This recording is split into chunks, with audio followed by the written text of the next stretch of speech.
Yeah. There we go. We're here. We're live. We are alive. Yay. We are living. Oh, we are. Barely. Oh gosh, I truly don't have anything to say. Sorry for the little bit late start. Technical difficulties as normal, but a lot more this time. Bradley might sound different due to some of those technical difficulties, I'm but trying to fix them, I promise. it's okay. We're just trying to play some D&D. So on that note, it's been a very long week. I do sound like butt because allergies. So if I'm coughing and sniffling into my microphone, I'm very sorry. Especially if you're listening through headphones. Get some nice allergy ASMR. Nice. Um, Other than that, it's just been a long week, so no new announcements. I'm just ready to play some D&D.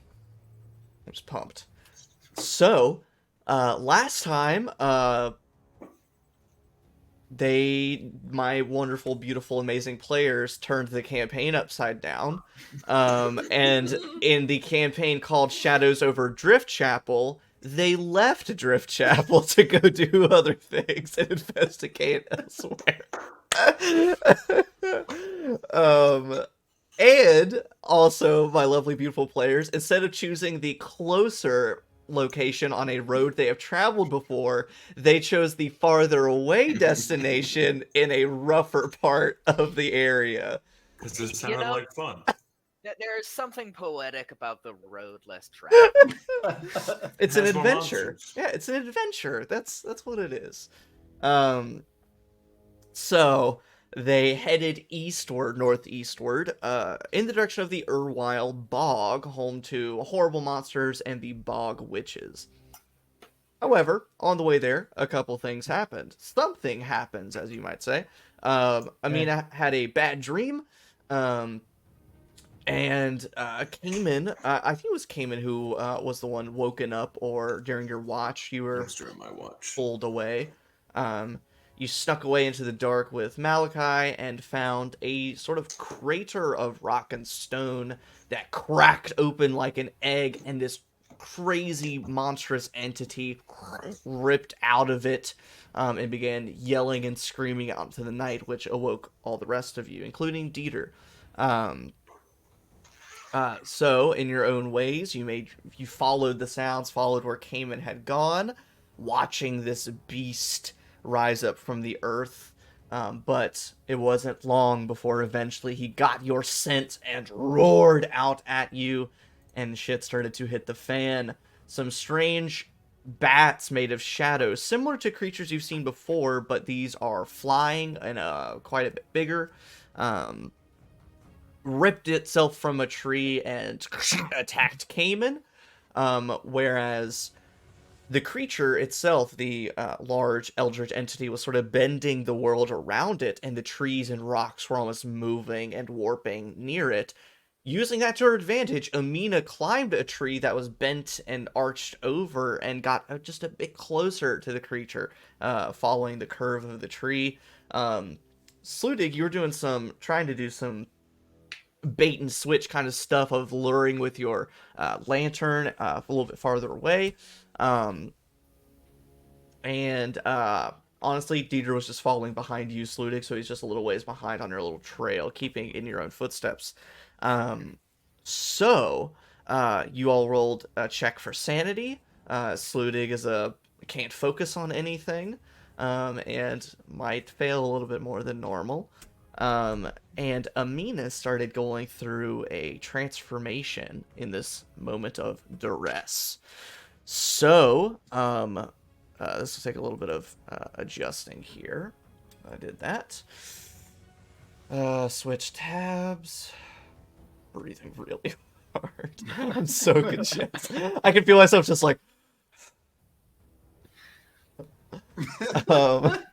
It keeps it ominous, like the It's good Malachi. we're in. It's good Malachi. Okay. Now I'm lightheaded from breathing so hard. Jesus, I'm falling apart. Let me get you guys switched over there. Boom, did it. Ew. Yeah, get a good, nice, pretty look of that Eldritch Horror token there. Nice. So, Creepy. you will see, make sure that all looks good.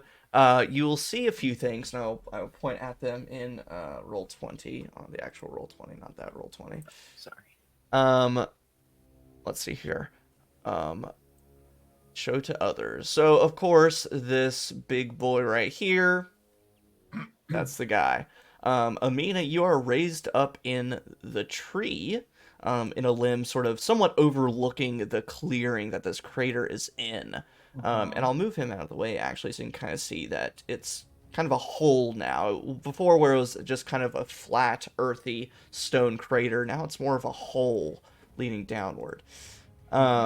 All varieties of fallen trees, dead trees, sparse trees, but more or less there's enough brush and thickets to make it difficult to navigate. So I marked your sort of path, a little dotted line there that you use to get here. So you can, essentially, as long as you follow that path, you can move easily. But pretty much, if you try to move elsewhere, it's effectively difficult terrain, just because of low-hanging branches, brush, rocks, whatever it might be. I didn't want to make the entire map trees, because that would just not be fun to look at. Sludig, specifically for you and your cone, your bullseye lantern, I gave you a little bit of extra stuff here,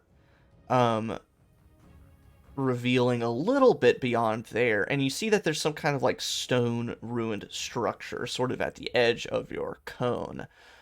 Because of, I know the cone gives you like 60 feet of bright, 60 feet of dim, but because of just extra shadows, extra foliage, things like that, I just gave you the 60 feet of bright and kind of just called it there, because really beyond that you won't be able to make out enough details to make it heads or tails of what it might be.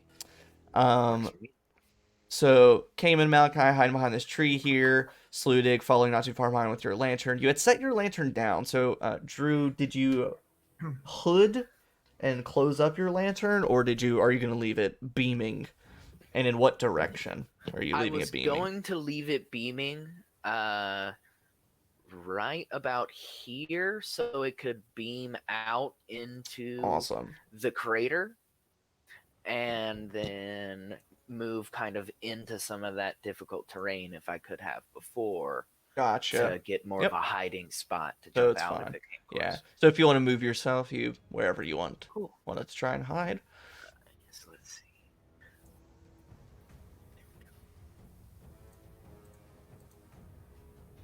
So with the lantern creating sort of a spotlight, what I'm going to say, there's not really a great way to mark this here on our map, but what I'll say, the ever so useful fire token. Drop that bad boy here. So pretty much, with the proper angle of towards the crater, Kamin, Malachi, all you guys are going to be in light. So you will not be affected by the darkness that is kind of around you. So you will not be at a disadvantage or be blinded or things like that. Aside from general foliage, things like that. Besides that, any questions? General foliage. General foliage? 1 star, 2 star. General foliage, 4-star general. Daniel, Yes. I'll kind of let you decide how you wanted to take advantage of this tree. It's up to you how high up you want to be.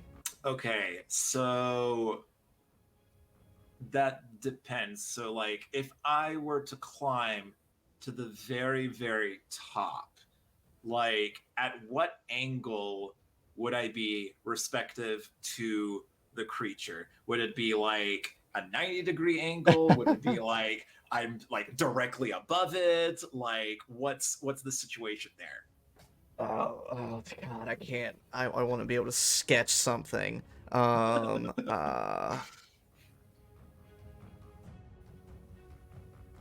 right, so this works. I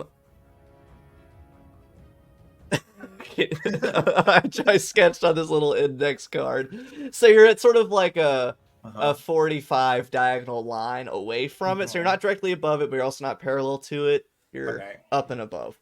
Okay. And so however high up you would want to be, the distance, so here's what I'll do. So you'd be at about a 10-foot like horizontal distance from it, if you were at the very top of the tree, and maybe 30 feet up. Okay. All right. Okay, I want to say I'm gonna be like pretty close to the top then, but not necessarily at the very like top branch. Just enough so that I can get a good like field of vision, or as close to a bird's eye view as I can. Gotcha. Okay. Oh no, it's capturing my cursor. Oh well, who cares? So I'm gonna move this a little bit. If there are no other questions, speak now and forever hold your peace. All right, better be holding your peace because I need you guys to roll initiative. Let's see. I got a 13. Good thing the plan was to wait. 6. Oh no. 9. Oh no. Oh no. Welp. Okay. Aminah 13. 8 and 9. Including 6. Well, I don't know what I was hoping for, but not that. Well, see, now it doesn't matter that I broke all these things into groups. They're all gone before you. We slow. And then we got them there. And okay, so it worked out a little bit. Woof. Okay. 6 ain't good. Yeah. You needed 600 to pass. You got 6. All right, where to begin? I need the Shadows of Over Driftchapel book. So I'm pulling a stat block from here, which means you're going to be in for some unique stuff. Ooh boy. All right. How close is? Sorry. What was that? That would be my phone. My grandma's calling me. Oh, Grandma's cookies. I'm glad you said cookies, not the other thing. Oh God. That gives me time to strategize. So that works out. Strategize. Okay, so I don't need Drew for this first part. Like that. My grandma wanted to let me know she is at a rock concert right now. Nice. Good for grandma. Good for grandma. So if you look on your screen, some new things appeared. New things. Ooh. More shadowy bat-like creatures. These Gloam bats rip themselves from the tree. So, 2 of them are going to flap their wings and screech this kind of, not this like, high-pitched bat screech. They're a lot bigger than a normal bat, but they're also almost like wet sounding, like a phlegmy cough.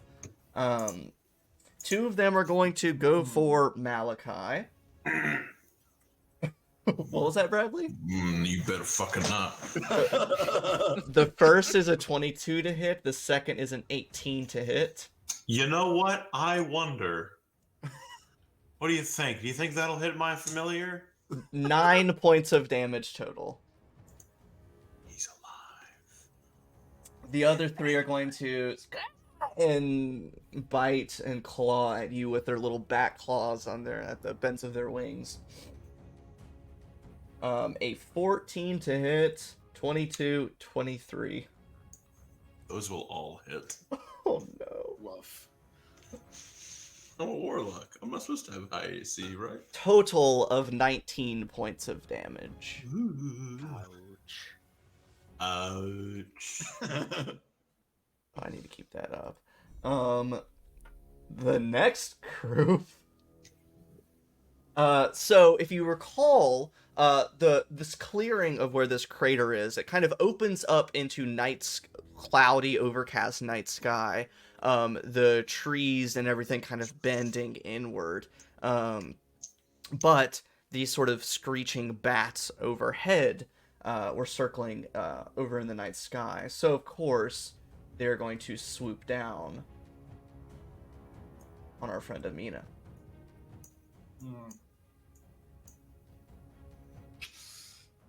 So Daniel, what is your armor class? Light armor, studded leather. Studded leather. So it's 12 plus your dexterity. Oh, duh. Armor class. No, 16. Yeah, you're fine. 16? Okay. Yeah. Make a little note of that. Okay. It's okay. 7 to hit, misses. Wait, that can't be right. Did I just roll that twice in a row? Yeah, I did. So 2 7s are gonna miss. An 18, natural 1, and a natural 20. So 1 is... Oh, baby. I rolled bad damage on the natural 20. So that is going to be 9 points of damage total against you, Aminah. Can I use my uncanny dodge and half that? Yes. So it I should have broken that up. So it halves one of the attacks. I'll assume you'll have the greater damage. Yeah. Which was 6. So subtract 3 from whatever I just said. So 9 minus 3. 6 points of damage total. Okay, solid. Rad. And then the creature is going to take its turn. Oh, it doesn't update. I'm so glad I got my temporary hit points.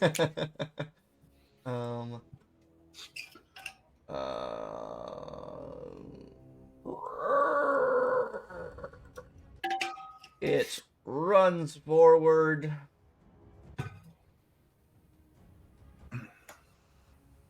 Lets out one of those deeply unsettling screams. And I need the 3 of you to make a wisdom saving throw. Oh boy. 16. Oh. 4. Oh no. 17.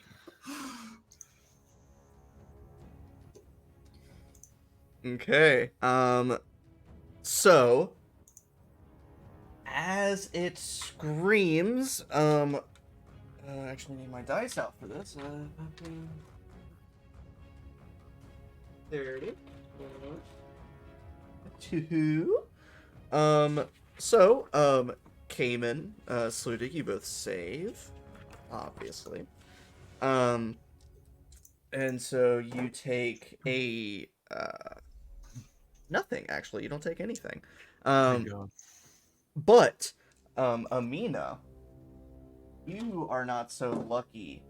You are not so lucky. And take 23 points of psychic damage. Oh, gross. And I need you to roll your sanity die. Okay. Actually, before you do that, let me double check the wording. Nope, I need you to roll a d20 for me. Okay. Let me Arguably worse. subtract that, and that's okay. Okay, that's gross. All right. Anyway, roll d20. Yeah. D20. Whew. Oh, mama. Okay.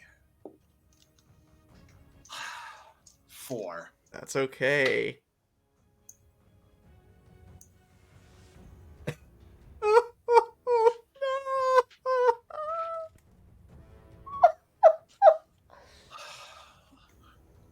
Give it to me straight, Doc. What's going on? Oh. Oh. You start to transform for the first time in who knows how long. You're getting attacked from all sides by these bat-like creatures, and this horrible creature starts charging forward. And as a reminder of what it looks like, you can kind of see a bit in its art, but it almost has an underbelly like a centipede, just lots of weird tendrils and legs and tentacles, but the back of like a reptile, pulsing red eyes, mouth almost like a giant worm. So it's not quite reptilian, it's not quite insectoid, it is just this fleshy, and it looks wet, it looks slimy like a fish. What's up, Steven? But it lets out this scream, and Aminah, you panic and you throw up your hands trying to block away these bats. Your body's transforming, and your crossbow goes flying from your grasp, and you hear it clatter down into the crater.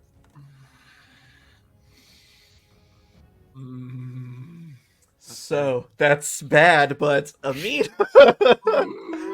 Aminah, it is now your turn. Shite. Okay. I'm gonna put a little, just like... there.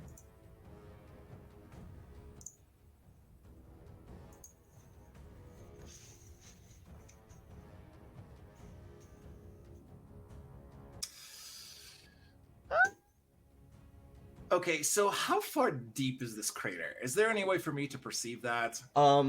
So, you have dark vision, so you could easily see. It seems to go down fairly deep. And my crater here doesn't do it justice. But Okay. it looks like where the rock had kind of split open, it goes down deeper and farther. And you can't necessarily see the bottom of it, but you can see your crossbow has landed on just sort of this rocky ledge, but the hole definitely continues down. It's almost step-like in a way. Okay. And so the crater itself is maybe 30 feet down, and your crossbow might be like 10 feet farther. So it's kind of a far drop. Okay, solid. Well, then, let me see here. So, so these 5 bad boys are like pretty much at point blank range with me at this point, yeah? Okay. Okay. There's... And actually, I'll want to throw you something extra. Make a perception check for me. Oh boy, oh boy, oh boy. 15. Thank God. You think you can hear the splashing of water down below you. Excellent. Okay. So,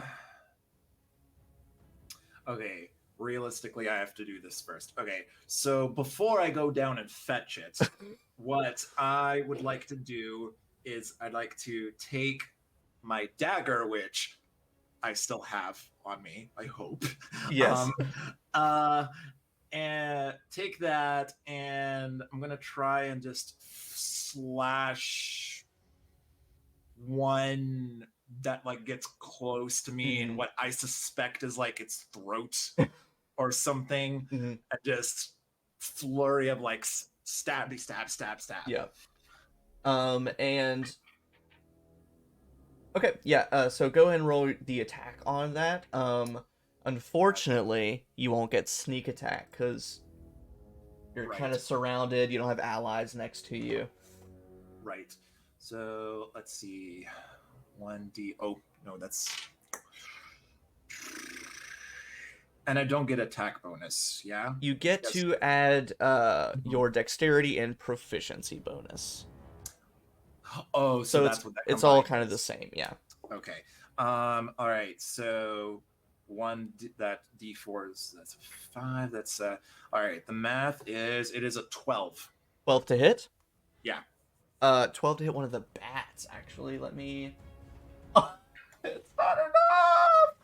It is this viscousy, shadowy form. You slash through it and doesn't seem to make significant contact.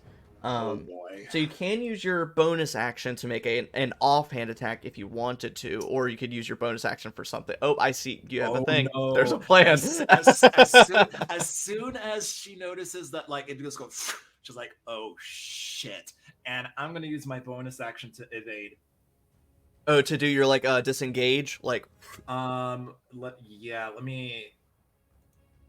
Yeah, disengage, and so like I'm gonna use that to try and like just go climb back down. Slip down the tree. It is a 30-foot tree. I'll say go and make an acrobatics check. Yeah.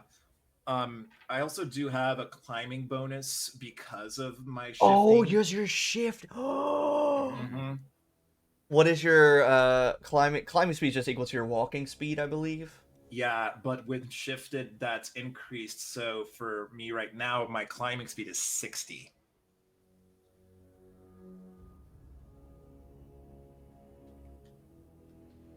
Well, I think with the way that the movement transposing and stuff works, it'll use your movement because by the time you get there, your walking speed, it's a whole thing. So either way, your turn will end, but you don't have to make a check to do it. You just skitter down this tree like the spider that you are, without provoking any attacks of opportunity.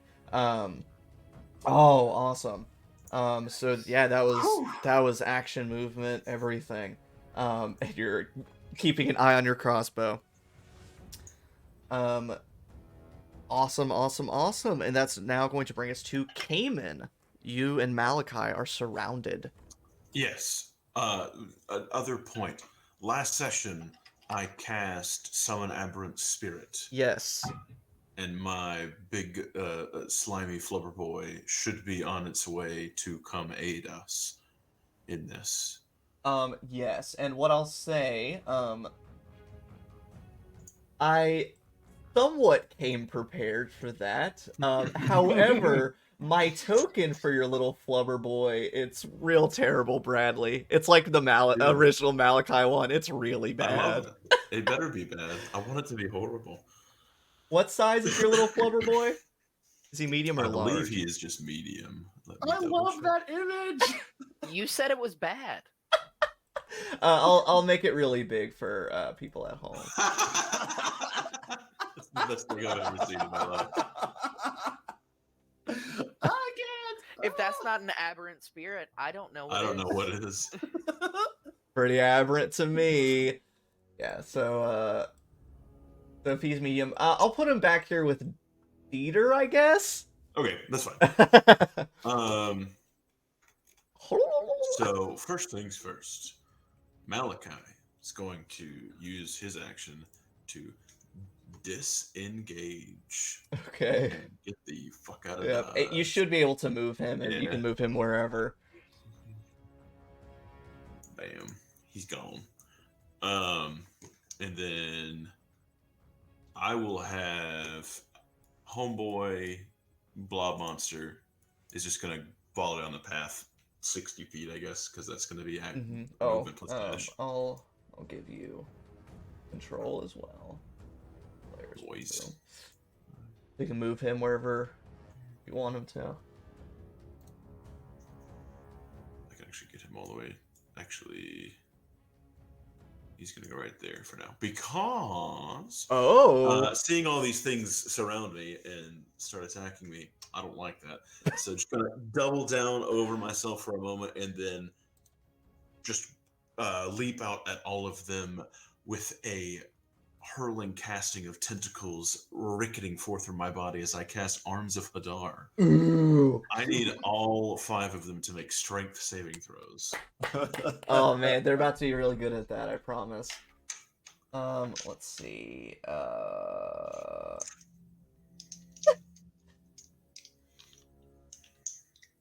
The highest is a 16. I believe that saves. The rest are 13 and lower. Yes, the 16 will save. The rest all fail. I'll put a little something. I don't know. We'll see how much damage. We'll see if they live. We'll see what happens. That's a good. Yeah, we'll see.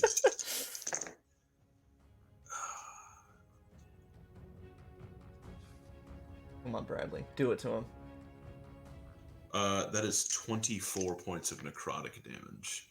Half if they save. Woo! Hold on one moment. Let me just... You see like inky black tentacles just kind of reaching out of darkness, all jutting out and just like wrapping or squeezing, ripping apart these creatures. And then I'll just like turn over my shoulder to look at the one that's still alive. And I'll use my bonus action to command Malachi to make an attack. Because that is one of my invocations. Where's his stat block? Holy shit. So for you guys, for your perspective, my little color notations, that's more for me because I've divided the bats into groups. But what I am going to do is put a little red little ping on them to show that they have been hit or injured. Quick I reference. need that one to make a wisdom saving throw as it is struck by Malachi's fear ray. Okay, they're not unwise. They are if they roll a natural 3, so that's a 4. So it is terrified of Malachi. That's my action, bonus action. Yeah. I'll move. Can I move like here? Or is there a tree there? We'll say you can move there. Cool. You're not going too far. Not be in front of that monster. I don't know if there's a great way to signify fear on here, so I'm gonna do the death zone thing. Whatever that means. I'm out of spell slots. Oh Jesus. Holy shit. Warlock life, woo! And see, this is why I didn't feel bad putting so many bats on the field, because I'm like, they'll do it. They'll figure it out. Holy shit. Oh god, now I need to regain my bearings here. Because I was making a new token here. Rad. Now, Sludig, it is your turn. You're kind of not necessarily at a disadvantage because of you still have your cone of light and everything, so you can see Kamin's ooey gooey friend. You can see the Eldritch being doing his thing, moving around and stuff. You can probably even see Aminah fall down from the tree. But it is your turn. So, I guess I really didn't see those bad things get eviscerated, but I do see the big thing getting closer, and I assume I heard Malachi, whatever mouth-breathing scream he did. Yeah, what does Malachi do when he gets hurt? If he does anything. Sorry, I was muted. Probably some horrible squealing sound. Like what's up, the Stephanie? video of that tiny little fat frog that bowls up and then. I like to think that that's like the rallying call for your group is like if you get Sprout and all of a sudden you hear like you're like Malachi's in danger.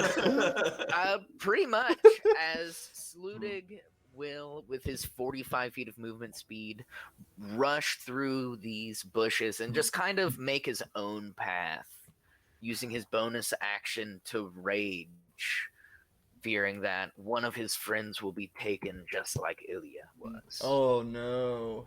And I guess I should move myself instead of continually using the ruler. You always gotta make it sad, Drew.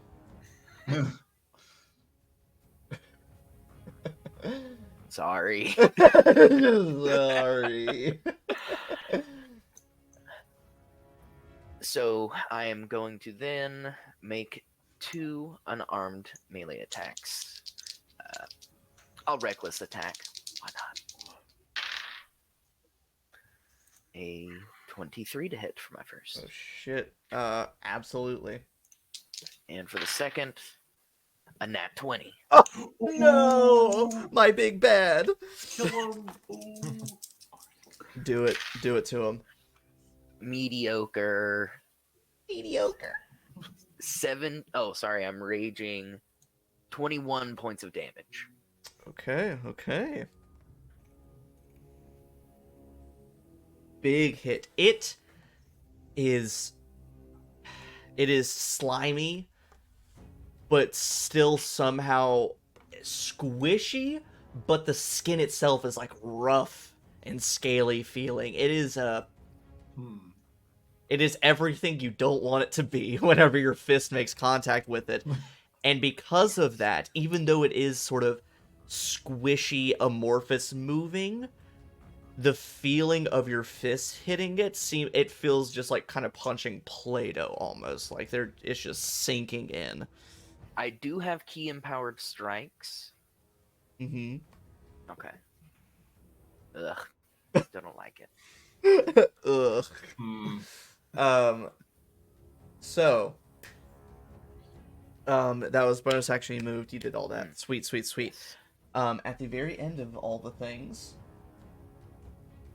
yeah, you see these strange humanoid fish-like creatures begin climbing up out of the hole, dripping with water.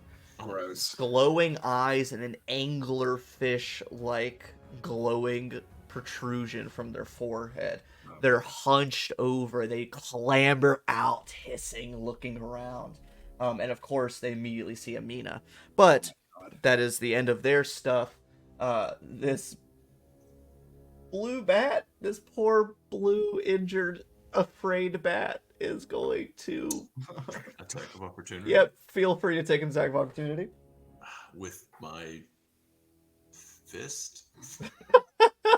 Oh, I have a quarterstaff, apparently. That's in the stat block. Does a 14 hit? It does. Oh, wow. That is 7 points of bludgeoning damage. Congratulations, Kamin. The one and only time you'll kill something with with melee. It dissipates into shadow all around. Next, these... Oh, gosh. About to get real dark for Aminah. The bats are going to continue following and chasing, harrying Aminah. So they sail down. They don't avoid the branches. They're almost just ripped in two by branches and then rejoin, screeching and biting at you. So I have your AC written down here. That misses, that misses, that misses, that misses. One hits.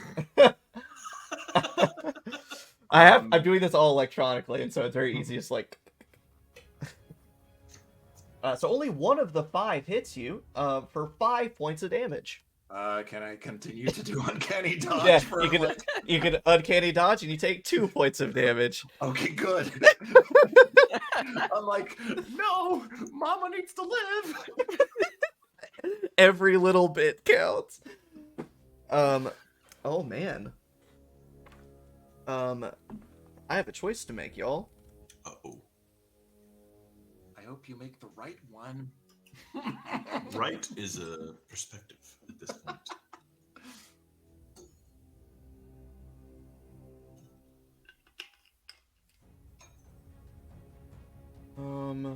What is... There it is.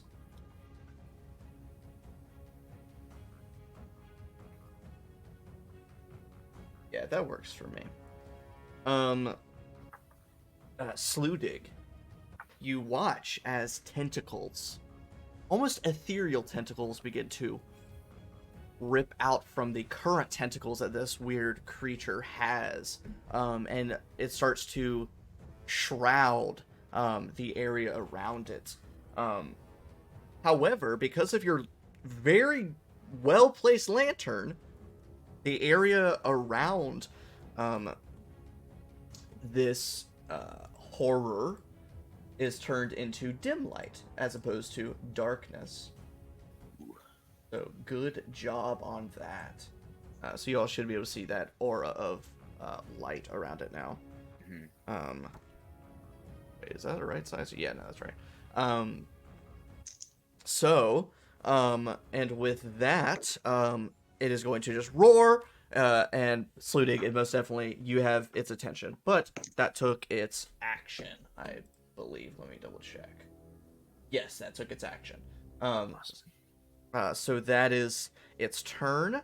And that's going to bring us now to... Aminah's turn. Okay. Question. Yes. How close together are these 5 bats? Why are you asking? Because if they're within 5 feet of each other, there's something I want to try to do. Some of them are. Yeah, so basically, like these 3, or like, so it's, yeah, it's sort of like groups of 2, and so like these are within 5 feet, these are within 5 feet, these are within 5 feet. Gotcha. Yeah. Okay, that's the scale. Okay, cool. All right. So the 2 that are closer to the crater, I'm going to cast Acid Splash on them, and they both need to make a dexterity saving throw.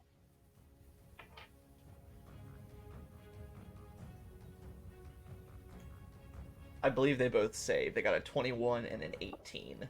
Oh gosh. Okay. Does that mean they don't take any damage? I believe so with Acid Splash. Or take 1, yeah. So they whoosh, dodge out of the way, and the bubble of acid just scatters on the stone. Okay. Well, I guess the next thing I'm gonna have to do is just to bonus action disengage and make my way back to Seraphim because Mama needs a crossbow. Mama needs. Yeah. So if you want to move, you have a high enough movement speed that you can get to that yellow X very easily. Okay. Can I move her? Yes. Nice. There you go. Oh, beautiful. Oh. Like, where did that get put? I don't know. So yes, and of course, using the rest of your turn, you can pick up Seraphim. No attacks of opportunity, all that kind of good stuff. Let me... no, we're fine.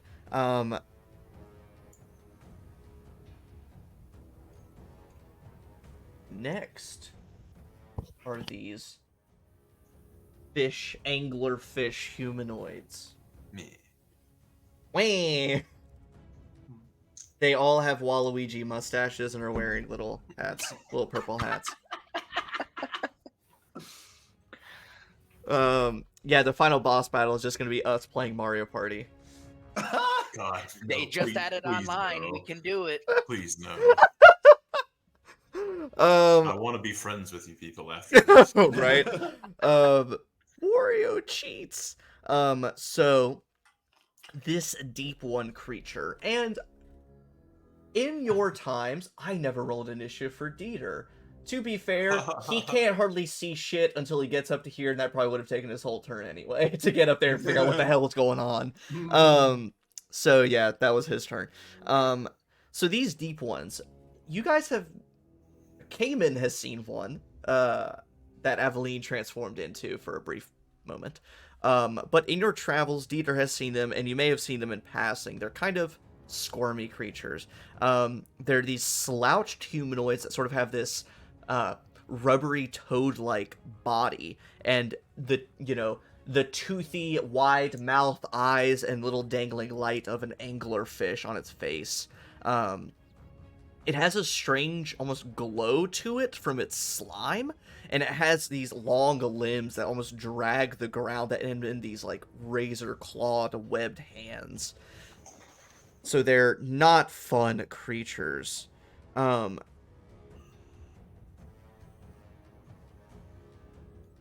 Aminah, I would like you to make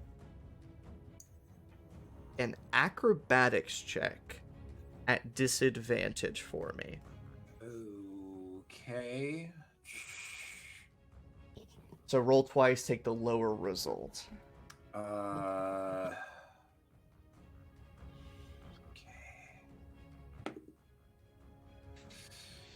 Lowest one's gonna be an 11.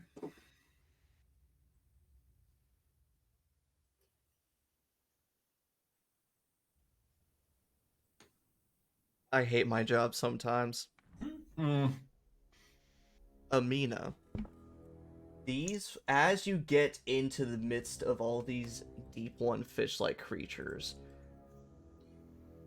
as a group, they all start reaching out with their webbed, slick, fleshy hands, grabbing at all of your appendages and grapple you. They get a grip on you. As part of that, they get to make attacks as well, but they do not have a super high. Well, if I roll a bunch of high numbers, that doesn't matter.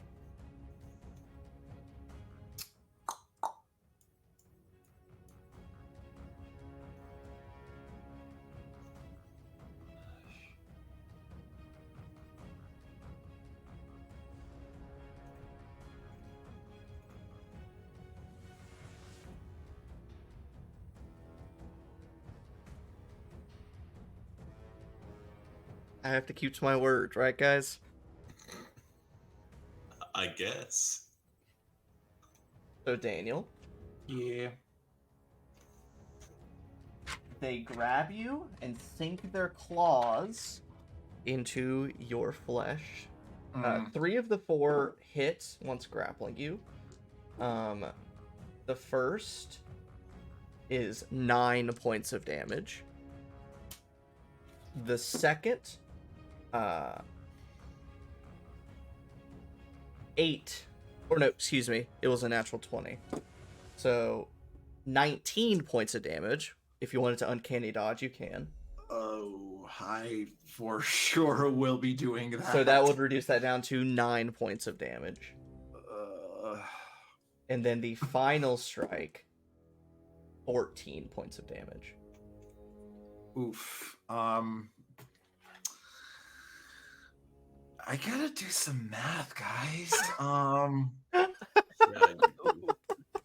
god. Oh god. Oh god.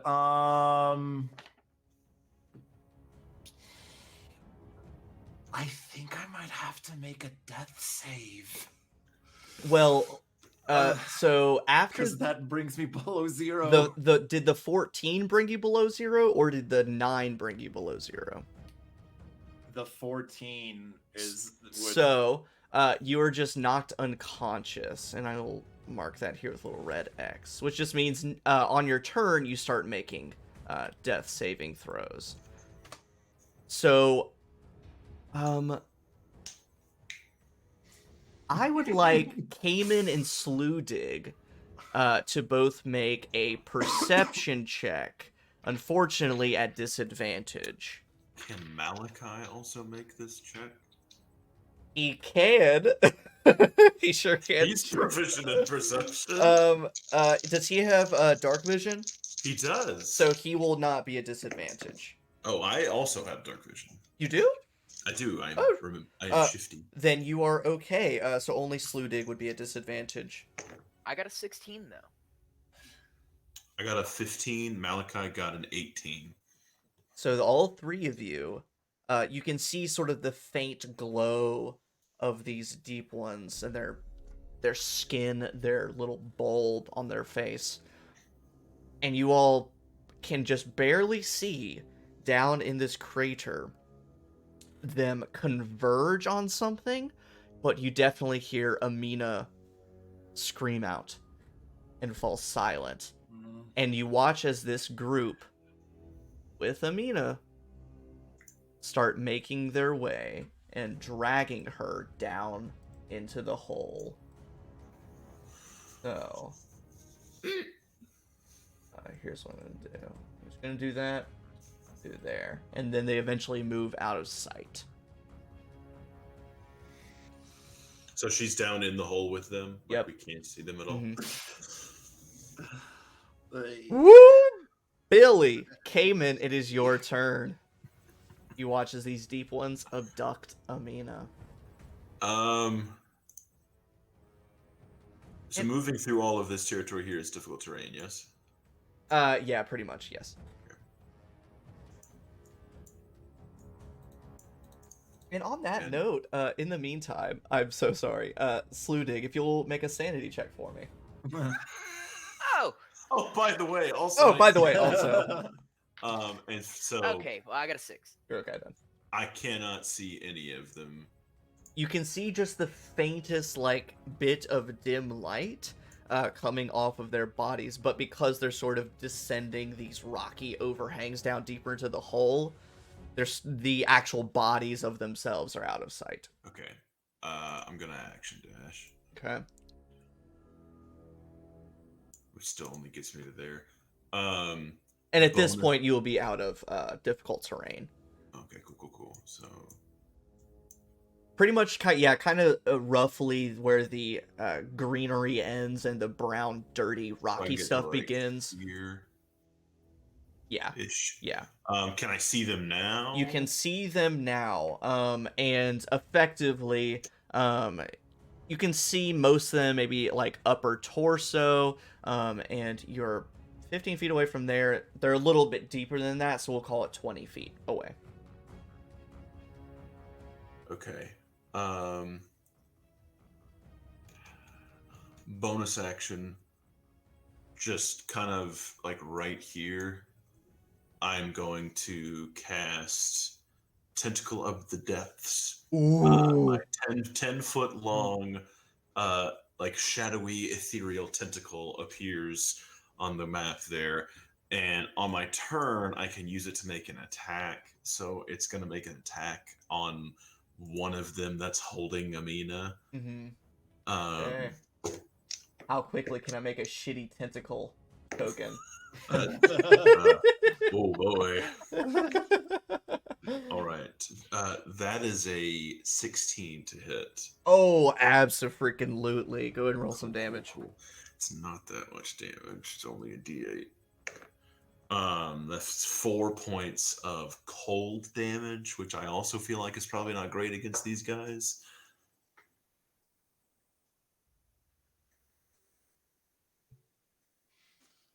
It is no additional or lesser effect. Cool.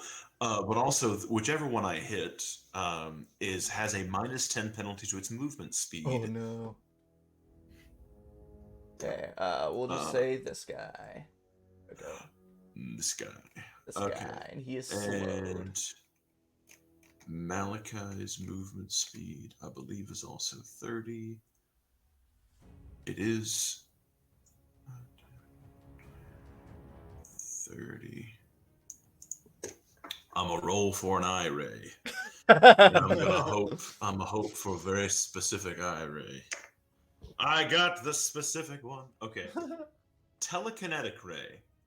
A medium or smaller creature makes a strength saving throw or be moved 30 foot away from the gazer. I want to grab Aminah from them and push her 30 feet away into the woods.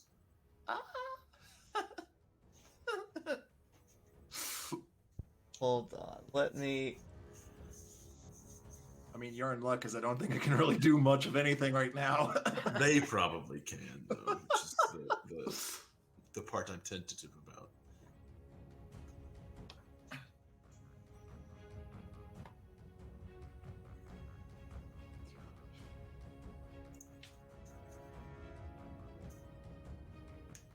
So rules as written makes a strength save every move 30 feet. If it's an object, it has a bunch of whole. Well, my rules. concern is that they're sort of underground at this point. They're down in the hole. Well.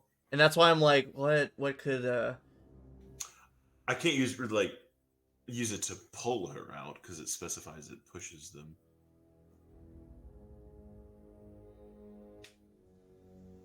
Yeah, I feel like since they are underground, okay, it'll just push her deeper down in. But if you could throw one of them away I'll push one of them, release some of their grasp on her. So I will push not the one that I hit with the tentacle. Oh yeah, he super fails and just So whoosh, 30 feet down the hole. And last but not least, Homeboy is going to move around here and take 2 attacks on the big thing. Okay. As if I didn't have enough to do on my turn already. Yeah, right. That's a 20 to hit and a 10 to hit. A 20 hits. Oh, cool. That is 14 points of slashing damage. Actually, no. For some reason, it's psychic damage, but psychic damage it is. Okay. How many points? You said 14? 14. As your boy does that, some of those sort of ethereal cosmic tendrils and tentacles wrapping around it snap out and whip at him. Okay. And your boy takes 7 points of necrotic damage. That's fine. Okay. I think that now brings us down to Sludig. So Sludig yells, Kamin, do you have a... No! They're taking her down into a hole. I'm trying. Then Sludig, even more so angry at the fact that he's going to lose potentially Aminah compared to Malachi, is going to move 10, Fair. 20, 30, 35, 40, 45. And then can I jump from there, or do I need to dash to get that jump? I'll let you jump doing you're jumping into the hole. Yeah, I can jump technically from here, because a running long jump is what, 10 feet plus your strength? I Or something. The it. jumping rules I always have to It's look something far. Oh, that's a 5e jump calculator right here. Long jump. When you move at least 10 feet, you can immediately What's your before the strength jump. score? Yeah, equal to your strength score. 20. You can jump 20 feet as long as you move 10 feet. Hop.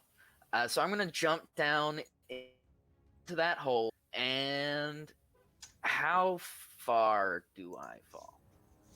You have slow fall? I do. It doesn't matter. It's not far enough to warrant taking damage. Because it's like, 15 plus feet, but with your slow fall, you can mitigate a million points of damage, so it doesn't matter. Awesome. Then I am going to attack using a full-out flurry of blows 4 times. My homeboy, my Eldritch Horror would like to take an attack of opportunity. It certainly can. If he would like to. He can try. He can try. Hopefully he won't succeed. He doesn't have Nat 20. a crazy high to hit, so let's see here. That is only a 12 to hit. That misses. There you go. All right, so now go ahead and start doing your whopping time. Whopping time. I'm going to recklessly attack, aiming to punch this first. I can't do what they were called, fish person, kind of just below the ribs to get them to drop Aminah, getting a 23 to hit. Yes.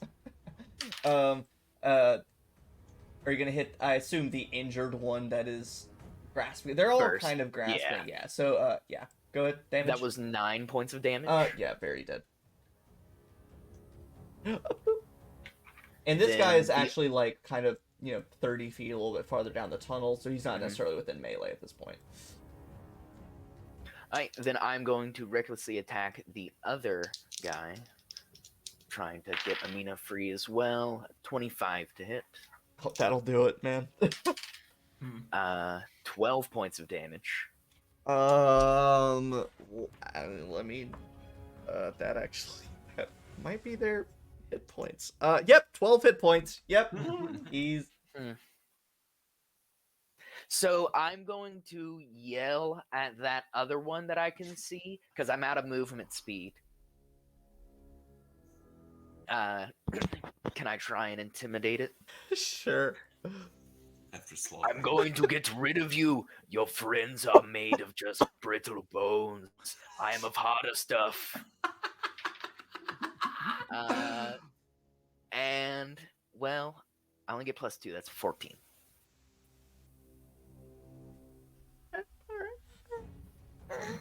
All right. We'll see what they do on their turn. Definitely heard you, and is paying attention. And we'll see what they do on their turn. Now at the bottom, Dieter is going to move up and take a big ol' shot. Of liquor. Takes a big ol' shot of liquor. He fires his flintlock. I believe he misses. Let me check. I'm so glad we brought you, Dieter. Yep, You've been so helpful. He misses. He then he used so much of his movement to get there. That's where he is. Poor Dieter. All of the blue bats are DED dead. The green bats are now going to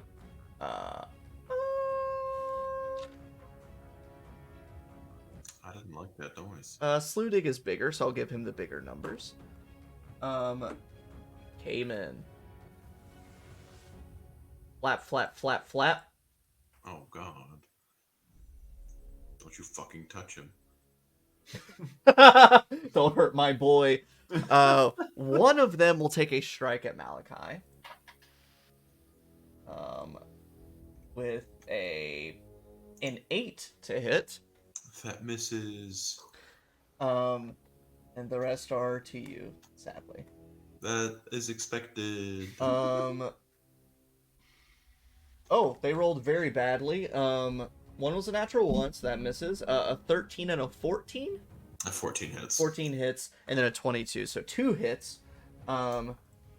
Leaving you 7 and 7, so 14 points of damage. 7 and 7, you said? Yep. Okay. So 14. Total. Concentration is maintained. Rad. And that's their turn. Kamin, in your being harried by all these bats, this horror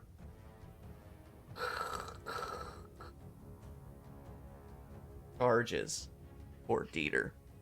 Oh, man. That sucks. Gonna have to pour one out for Dieter, but I know, I'm about to kill a major NPC who literally has an entire page spread devoted to him. We Oh, said, no. let's go to the swamps. This sounds like fun. Oh, God. Oh, no. Oh no, let's see what happens. Dieter's secretly a level 20 Way of the Drunken Master Fighter, and that's why he's always soused, or monk, right? That's why he's always soused. Totally. Dieter is not, he doesn't have a super high armor class. He's not, crazy skilled. Yep. So, oh man. How many? Hold on. I need to actually check see how many hit points Dieter has. This might be bad. It's gonna be like 8. It's gonna be bad. If I could get Daniel, if you will roll me 2d12. Okay, where's my... Okay, finally. All right, 2d12. You All do right. some weird dice. Okay. A 2 and an 8. Okay, so Dieter has 21 hit points. Oh no. And this monster is going to deal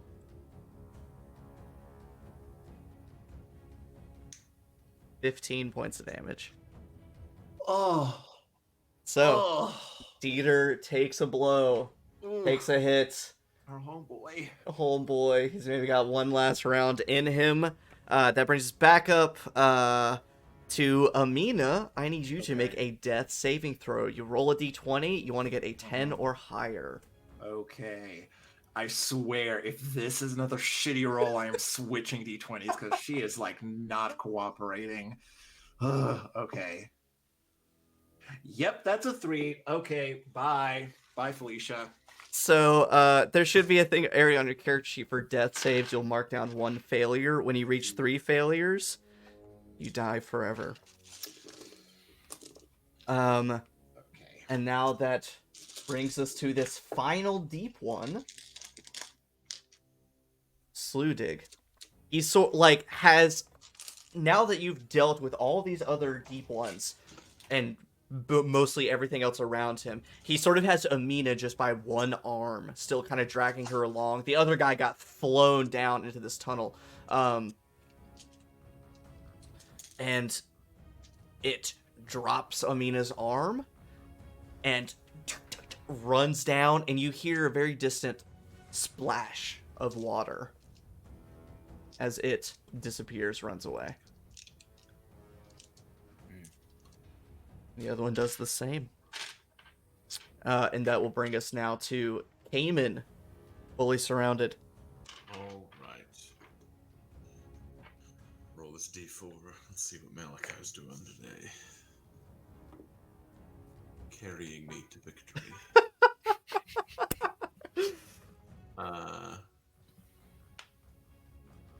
Frost Ray. I need the one that attacked him. Probably that one. Sure. I don't Yeah. want to look at Yeah. that one.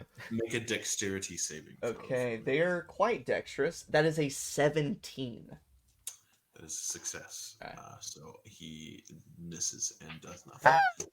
Thanks, Malachi. Malachi, you're gonna save the day. Come on, Malachi, you worthless orb.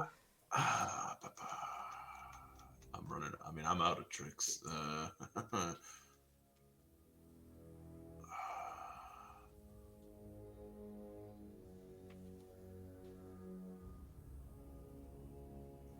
As a bonus action, I will command Malachi to make that attack again. I will roll a d4. That is another 3. I need another dexterity saving throw. Same guy. We're trying it again. Okay, let's see here. Got even better, didn't it? It did. It did.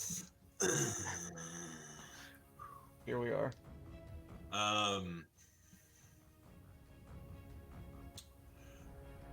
I gotta get these things off of me. I gotta do something. The only thing I can attack more than one of them is with Eldritch Blast. It's gonna be a disadvantage. I'll but say, I gotta... unless you wanted to disengage and let them have Malachi.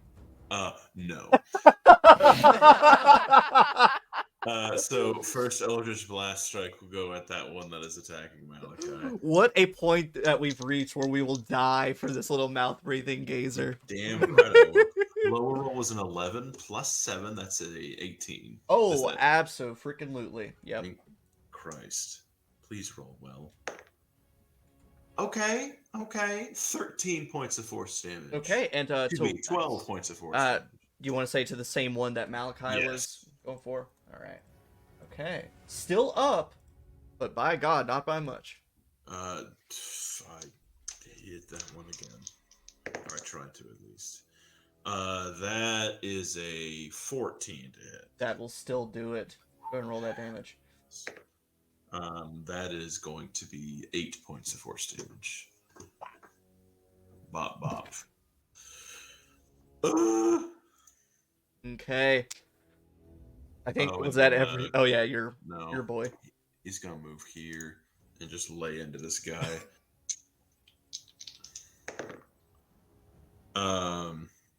Those are better. 17 and a 22. Both of those will hit. Thank God. And what kind of damage is he doing? Psychic damage. Oh, that's right. Yeah. Because for some reason. Because you know. Wizard said so. That is a total of 20 points of psychic damage. Ooh, shit. In return, first. Oh, and excuse me. At the start of its turn, if it has at least 1 hit point, it regains 10 hit points. Cause slads. Oh yeah. I was like, wait, what? Okay, cool. It's back at max. Now go ahead, give me that damage. The first is 15 points of necrotic damage. Ooh. The second, 13 points of necrotic damage. That's a lot. As tendrils whip out back at him in response. Oof. So much, Bradley. So much on your turn. I'm doing my best. Sludig, it is your turn. You are standing next to an unconscious Aminah just by the very distant bullseye lantern light down in this hole. So I forgot what we were doing for action economy with potions. Is it an action for a greater potion of healing? I think so. I think we said bonus action for us, but generally that goes with the rule for action for feeding to another person. Yeah, I think that's what we'll go with for now. That's what we'll call it. Action to feed it to someone else. Bonus for Works for me. yourself. Yeah. 4d4 plus 4. 15 points of healing to Aminah.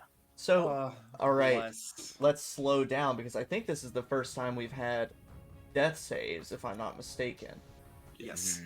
So, which session 6? Part of me's like, man, we should have had some sooner, but also like, no, I think we're fine. We're doing okay. Let me pull up, make sure I told you guys before I spring it on you all of a sudden. Yes, Death's Door. So, Aminah, you regained 15 hit points, so you're not in negatives or anything, so you if you drop 2-0, you don't go below 0, you drop 2-0. Okay. So when you regain hit points, you are at that amount. So you regain 15, you are at 15 hit points. Mm-hmm. You regain consciousness, you're still prone on the ground, of course, but you are conscious again. However, because you are at Death's Door, you now have a point of exhaustion. Okay. You were brought to 0 hit points and brought back. You're making death saves, not brought back. So you have 1 point of exhaustion, which means disadvantage on ability checks. So when you make a stealth, persuasion, perception, whatever it might be, you roll a disadvantage and take the lower result. Because you have now brushed with death. Oh boy. But whenever you finish a short rest, so a night's sleep, 1 level of exhaustion goes away. So as long as you don't go down again, you'll be okay tomorrow morning. Okay, good. Just don't go down again. So, Sludig, using your action, you brought Aminah back. What else you want to do? You said it was only like 15 feet up, right? Yeah, and it's a bit of climbing, so call it difficult terrain. So essentially, basically from where you are, let me. Sorry, I'm I'll let you. I'm gonna move some stuff around, just because now that all those little fish guys are gone. So basically, from wherever you want to go, essentially just double that distance. You know, assuming climbing over stuff and whatever else. Alright, can I make it back to the surface with my 45? Oh, definitely. Alright, cool. So I'll just go straight up here, how much would you say I have left over, or do I need to Well, go further up the steps? make an athletics check. You're with I'm advantage raging, because so you're I raging. have 23. Yeah, you're fine. We'll say you have 30 feet left. Oh shoot. Oh gosh. Technical difficulties. I'm sorry. No, we're fine. We're juggling a lot for this. 20, I've had to pee for like 15 minutes. 30. I'm gonna step into the black tentacles, rushing over Okay. to Dieter. Rushing to Dieter's aid. Awesome. So you run into the darkness closer to this horrible abomination. Brings us back up to the top with the bats. Freaking bats. You guys remember that vine? I think it was a vine. Friggin' bats. Freaking bats. I love Halloween. Halloween. So Kamin, your armor class is 14? It sure is. Okay, just making sure. Oh! The lowest I got was a 12, the rest were 14 and higher. Well, yeah. So that is going to be 6 and 8 and 5. You want to make the appropriate saving throws and things. I will. Just have to beat a 10 a few times. Yep, just beat a 10 a couple times. Success, barely success, and success. And 4. Then you just take the 10. 20. Nope, not 20. 19. Like 20. Nope. Nope, not math. This lovely horror is going to yell out, scream again, and Dieter, Sludig, and your Slad? He's a Slad? Salad? Technically, yeah. If he will make a wisdom saving throw, and then Sludig as well, if you'll make a wisdom We'll do. save. Right quick. Yes. Reaction Guardian Coil. I'm going to remove 1d8 of that damage because I'm within 10 feet of my tentacle. Rad. Go for it, man. Nice. So I remove 8 points of that damage. Nice. So go ahead and roll those wisdom saves. I'm going to go toilet cat super fast. If anyone else needs to, feel free to. I don't know if Toilet cat. Such great. I don't think I can hold it for much longer.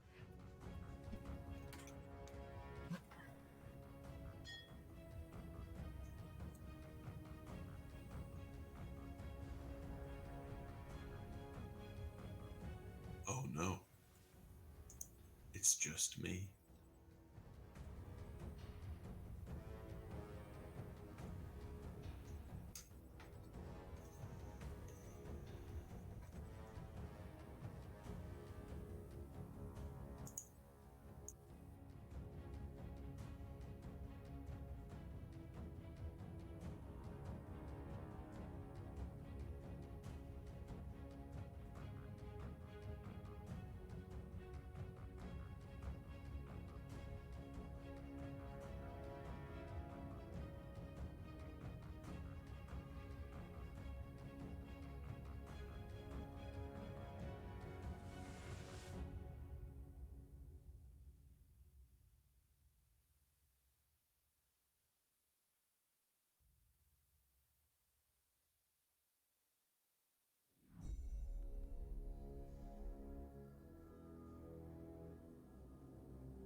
Everyone's gone. Hey, everybody. Anyone who's still here.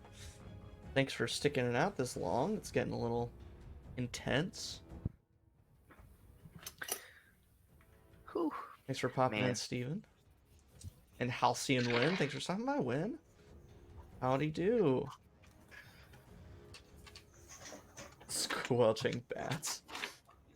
Yeah, I think if you had to pick like an adjective or a verb or any kind of word to describe this campaign, like a keyword for searching, squelch would probably be in the top 10. Yeah. Because if you've ever watched Stranger Things with the captions on, Squelching. like half of the captions are just squelching noises. Just because that's all it is for like, especially the third season. That's the show. That's the show. Basically. Squelcher things. Nice. Well, before it gets too late, I guess we should dive back in before we. TPK. I know this is I'm loving it though. Won't allow it. Yeah, Flutig will not let it happen. Well, you're almost there though. So I had required Sludig. I cannot remember your horror's name. Queasel. I'll try and remember. How do you spell that? Queezle. Oh, see, I went a more. Phonetic. Well, I went like Queasel. Like weasel. Queasel. So Queasel. And Dieter needed to. So Drew, what was your wisdom save?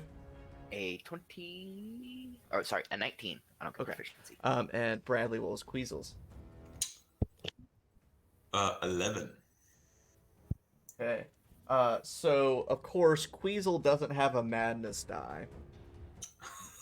So that's not anything that he can do. However, They're already mad. he will take a bit of psychic damage.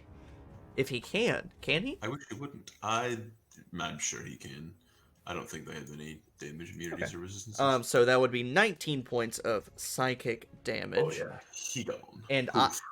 gone. Oh, gone. Oh no. Man, I am doing my job. So I will. Whoop.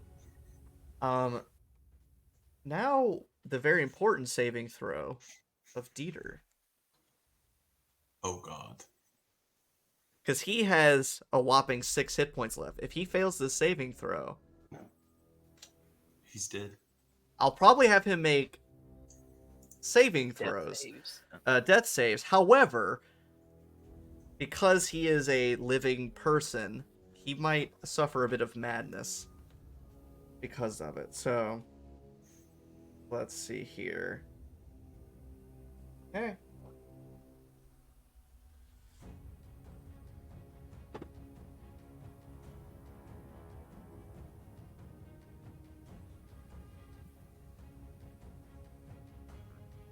Dieter falls to the ground, screaming. No.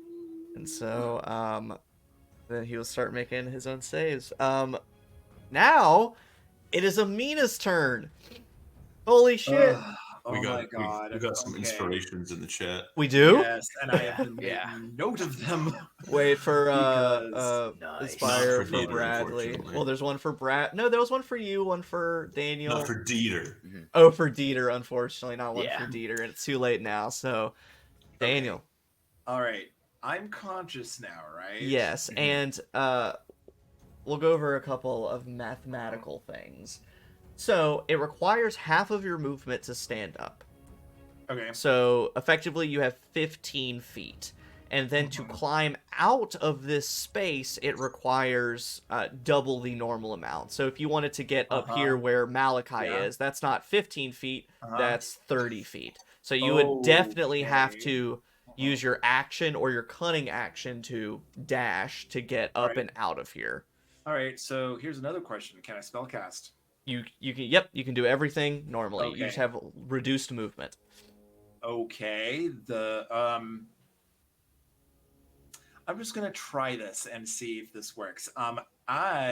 Because I am Fey touched, I'm gonna cast Misty Step. And the first time I do this, Yes. I don't have to use a spell slot. Woo! So Nice. I'm gonna Misty Step the hell out of this mother trucking hole and get up like on the surface wherever like is compatible with it, because it has to be somewhere I can see. Yeah. But yeah, I'm casting Misty Step and like getting out Yeah, of there. I'll say basically any point on just the edge of this hole, like just anywhere if you up here. So like right here. That would be totally fine too. Okay, cool. I am like, so I'm assuming these like rocks have like some sort of elevation or something. So I'm misty stepping out of there, and let's see. I have a question. Yeah. What, as you teleport up and perch on one of these rocks, you're transforming and also fell unconscious mid-transformation. Yeah. And that could either mean it's not necessarily stops or it slows, but maybe it quickens because you are not in control of it. So, what does Kamin see when Aminah teleports up and perches on the rock? What kind of Aminah is there?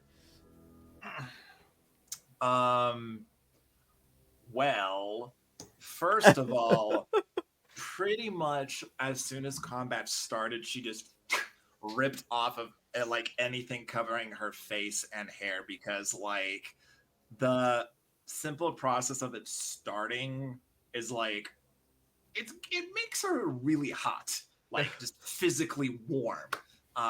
So, and she's already wearing like a lot of covering, so she's like there's a freaking like there's an anime shot in that somewhere, just like your silhouette throwing away some fabric by moonlight, like that. That's beautiful. Yes, exactly like that. So everything that's been described before facially is still there. Hair is, she actually has really long hair. Long hair like that's like finally like allowed to be let loose, albeit like it on closer inspection it looks more like spider fur than it does like actual hair. Now, how much time has passed since we've started combat? 30 seconds, maybe? 30 seconds. Not a huge or long amount of time. Okay, well, in that case, according to these parameters, shifting is still happening. So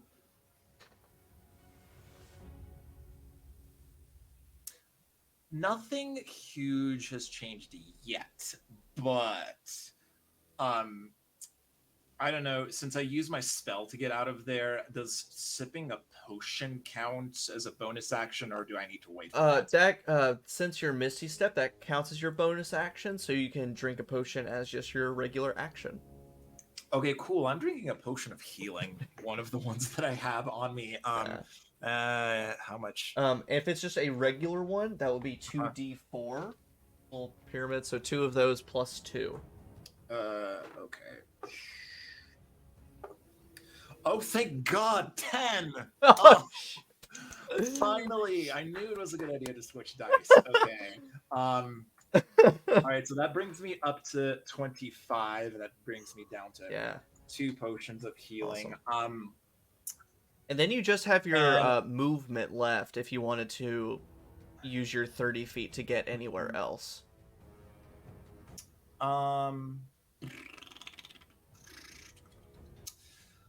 I guess 30 feet. I'm just gonna move my icon, and you can tell me if this is like kosher or not. I'm just gonna move like a little closer to Kamin and Malachi, so like she'll be effectively going around this, but like right there. That should be fine. You have a climbing speed right now too, so you can just about go wherever you want. That's totally fine. Okay. Awesome. Deep ones are gone. They fled thanks to Sludig's slaughter. Kamin, brings us to you. Okay.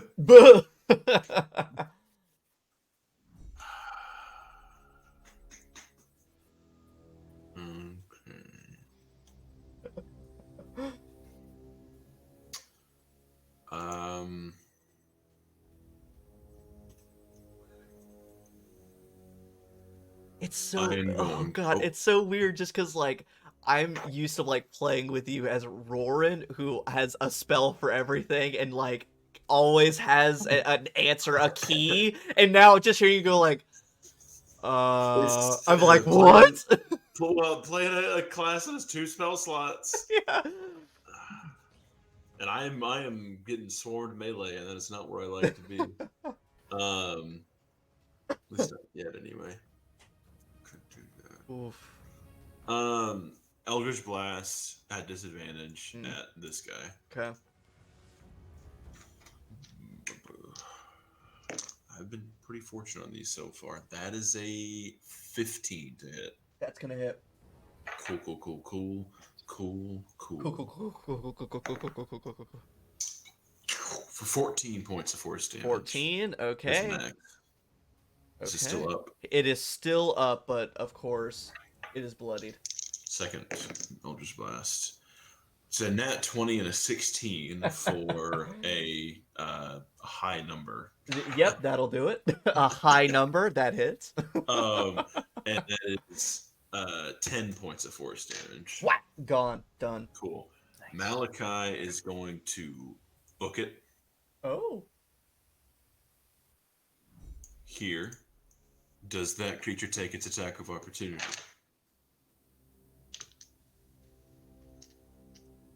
I'm gonna roll a d20 because it wasn't focused on Malachi, but we'll see if it changes its perception when something starts to run away. It does not, so it does not take its attack of opportunity. Malachi's action, I-beam, bonus action, I-beam. Against that fool that didn't take the attack of opportunity. What a dummy!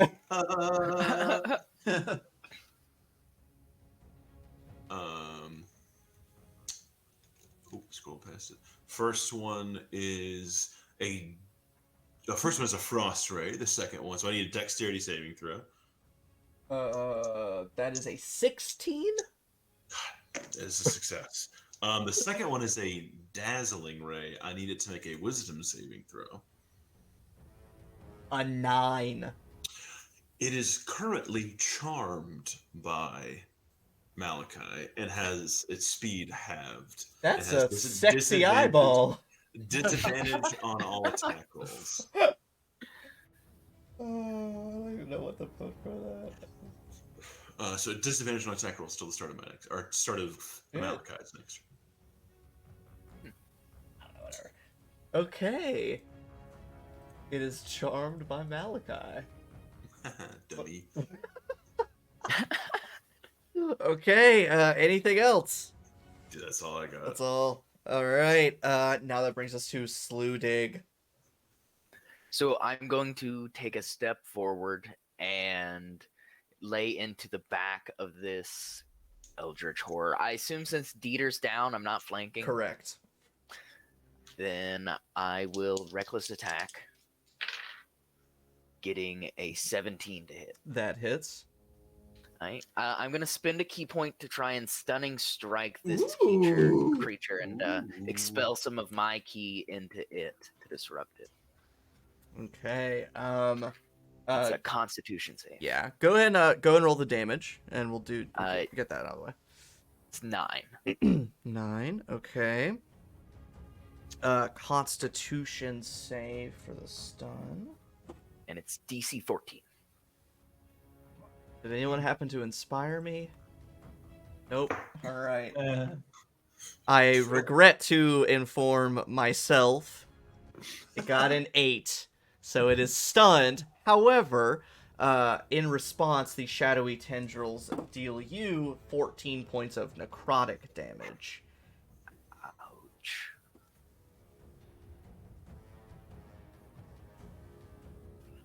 But it is stunned now. I'm gonna continue to attack it since I've already used my action. I can't give Peter a health potion.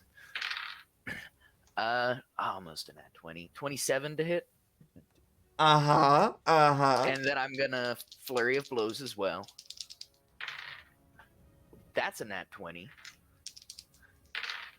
And another nat 20. Drew for Scythe. I'm trying to save Dieter, man. So that's So roll the damage. 5d6. I'll say roll the damage individually. Roll the damage for the first one. That is 10 points. Okay. And then you take 6 points of necrotic damage. Second, nat 20.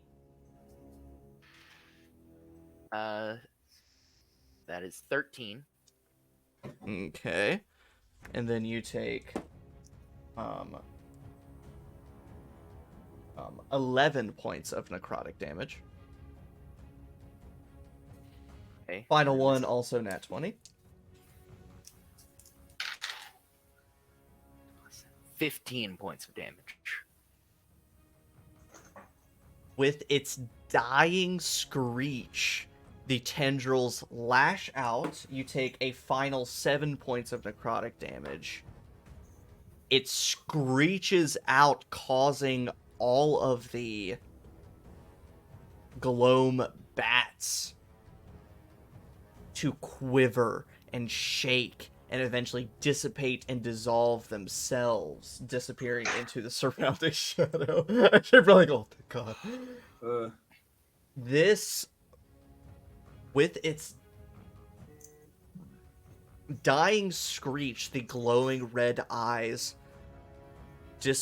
not disappear, but they lose their glow. And it sort of thuds to the ground and dissolves into almost the slimy mush of flesh, and just kind of settles.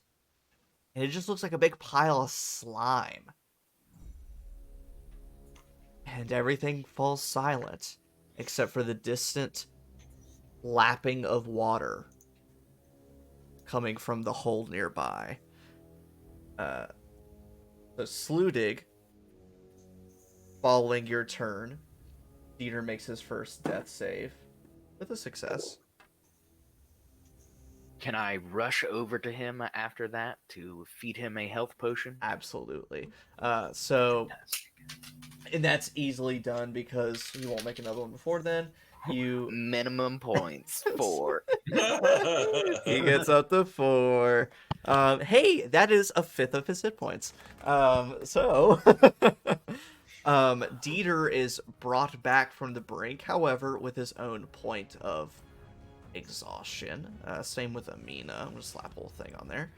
And with that, I will move the layout over, change over the music, and we can all kind of take a breath for a second. Everyone lived? Yeah, actually. Everyone injured to some degree. Now, I will describe sort of the extent of some injuries. Kamin's, most of yours are very physical, claws and bite marks from all these eldritch bats, essentially. Aminah, similar, very physical scratch marks, bite marks, both sort of superficial from the bats, but also sort of deep gouges from those fish claws of those deep ones that eventually fled. Sludig, no physical wounds, but your skin is washed out and gray. The veins are raised up in certain spots from these ethereal, ghostly tendrils that reached out and attacked you. And so even though you're not bleeding or anything, everyone else can attest that you look rough. How many hit points did you lose, by the way, out of your 95? Did I lose 38? Okay. So about a third then. But it's not to the same extent that everyone else took some damage. Dieter, on the other hand, has a little bit of blood trickling from his eyes and ears from whatever psychic blow was dealt to him lastly. But you guys kind of regroup, you grab a lantern, you take stock of the situation. And I think I'm terrible at keeping track of where I put these numbers. But I think Sludig has the highest passive perception. But Sludig also probably being the most or least injured. You notice the lapping of the water get a bit louder, and you shine your lantern over and you look, and the crater, the hole that Aminah had been drug into, things emerged from, has now entirely filled up with water and is now a small pond with a slightly rocky edge.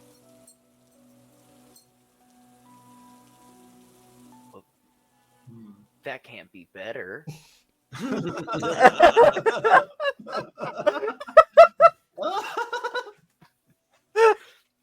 I think we should get out of here, return to our camp, recollect ourselves. Agreed. We're lucky to get out of here so unscathed. Agreed. Yeah. So probably a quiet march on your pre-trodden path back to camp. I'll leave this up to you. It has no bearing at this moment. Would you have kept the fire going through the night, or let it fizzle out and sleep in the dark? We definitely probably would. Fire. Bigger fire. So now we're setting trees on Yep. fire. Oh, yeah. The entire forest, fuck it. So you get back, fire's still going. There's still, slight drizzle, but there's enough foliage overhead, enough of a canopy to keep it burning. Of course, Dieter followed you guys, so the camp is unwatched, but everything is still where it was. Everything is as it was when you left. So I imagine you all drop your stuff, plop down, and take big breath. You cook up something, drink some water. But you have the opportunity to regroup and chat, do whatever you need to before going to sleep and trying to get a full night's rest. I'm gonna take a seat at the campfire and get Malachi. Just kind of bring him over to me because he is not looking so good. Just kind of like sit in my lap and tend to him for a minute, but then look down at him. I gotta send you back for a little while. It's not for that long, but I gotta keep you safe. You gotta go back for a little while. And I will use my action to dismiss Malachi back into the pocket dimension in which he exists. Ooh, that's so sad sounding. But then I will take an hour to ritually cast Find Familiar.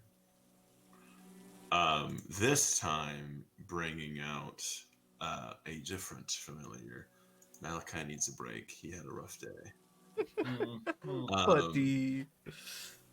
This one slightly familiar to you guys, but just like after a while and the surface, just like Kamin is just sitting on the ground, cross-legged, his eyes closed, not really doing anything or registering anything.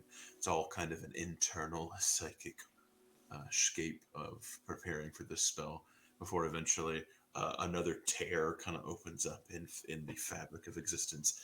You see like cosmic space open up, and then just kind of floating out of that space, probably the size of a toddler, just like a couple of feet. But also similar to a toddler, horrible pink and fleshy. But this one much worse. Very, very thin, but with a mass of tentacles coming off the face with two small black pupilless eyes.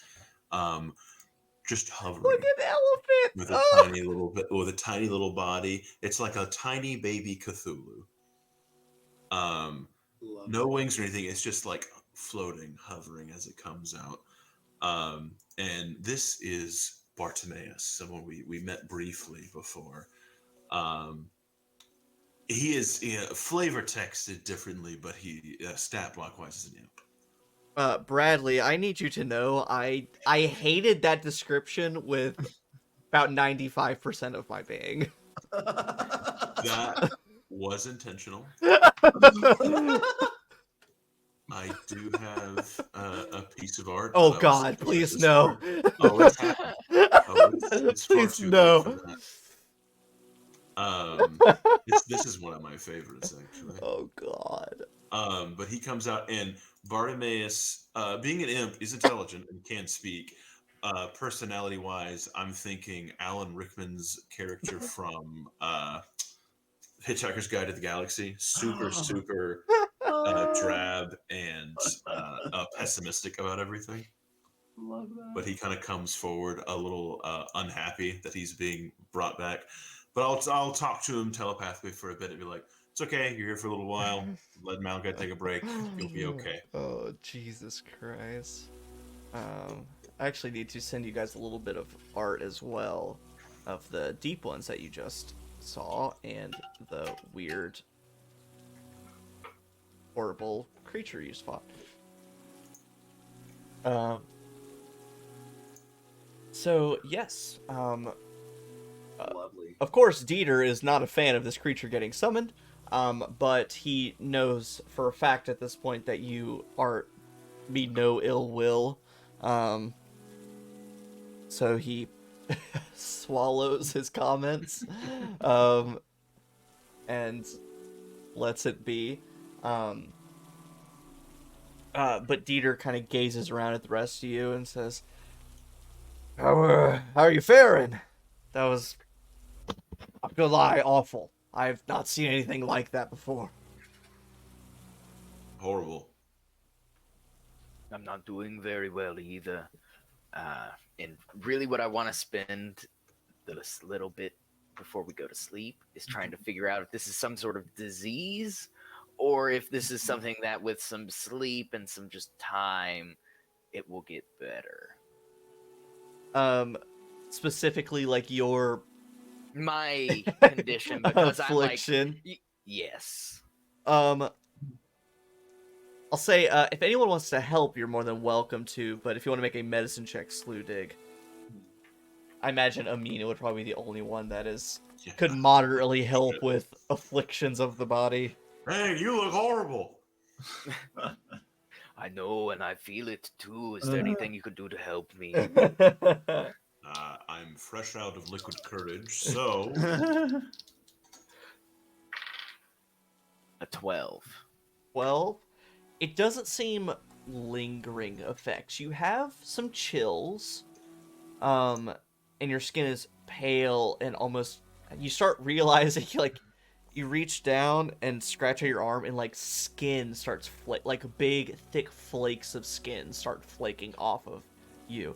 But after a little bit, chills start to fade, the flaking stops. So it doesn't seem long-term, but definitely some rotting and necrosis happened.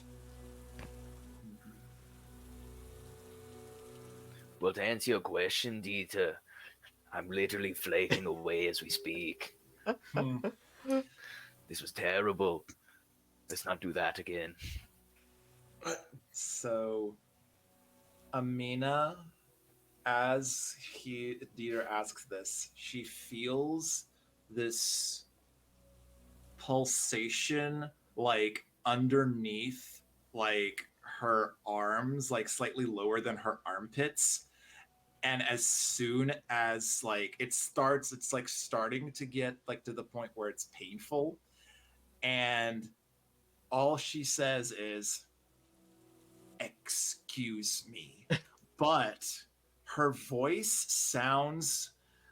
You can still hear it's her voice, but it's starting to take on, like, a gravelly, almost clicking quality. Think like the clickers from The Last of Us. Oh, God. That's sort of what her voice is starting to sound like. And she just walks, like, well outside of the group, plops down on the ground, and is just, like, 100% in, like, meditation. I am getting out of this shifting, like, right now. Oh. Like, not even paying attention to anyone else. So, yeah, you step away and do that. Let's make this interesting. So, Daniel, Yes. two things here. Mm-hmm. I'm going to ask you for something a little weird. Okay. First, make a charisma saving throw. Okay. If you're not proficient, it's just your charisma modifier. Okay, doke. Is that still a disadvantage, by the way? Saving throws are not, no. Okay. Cool, nat 20. Nice. So, you sit and meditate and manage to push against this curse long enough to essentially push it dormant once again. And you sort of take stock, and there are no new protrusions, no new malformations. It's been subdued this time. However, in the future, we'll see what happens. So there's a chance in the future, if you do it, you might end up with an extra spider leg in your side. Who knows? Yeah, we'll see. But for now, you managed to keep it under wraps. Literally and also magically. And yeah, then I don't need you to make a madness roll or anything because you did that. As the other 4 of you, including Bartimaeus, are sitting around the campfire, Dieter points up to you, Kamin and Sludig both, and say, which one of you had the map that you found? Be Sludig. I pull it out. And it's right here. He goes to take it from you, like smooths it out and like starts looking at it. And he eventually kind of places his finger down. Because now, we didn't really take the time to look. But I've been following these... Pardon my sailor speak, but I've been following these fuckers around for however many months now. I think that watering hole that just formed is a new one of these. And he starts kind of gesturing at like sort of the X's marked of these sort of ponds, essentially, that you have found along the way. It's like, would you all agree? Unless we want to go back and investigate further, a hole that has a bunch of monsters and those deep creatures coming out of it that eventually turns into a small pond. I can't imagine what else it might be. No, unfortunately, I think it is exactly what we're looking for, which is the nerve-wracking part.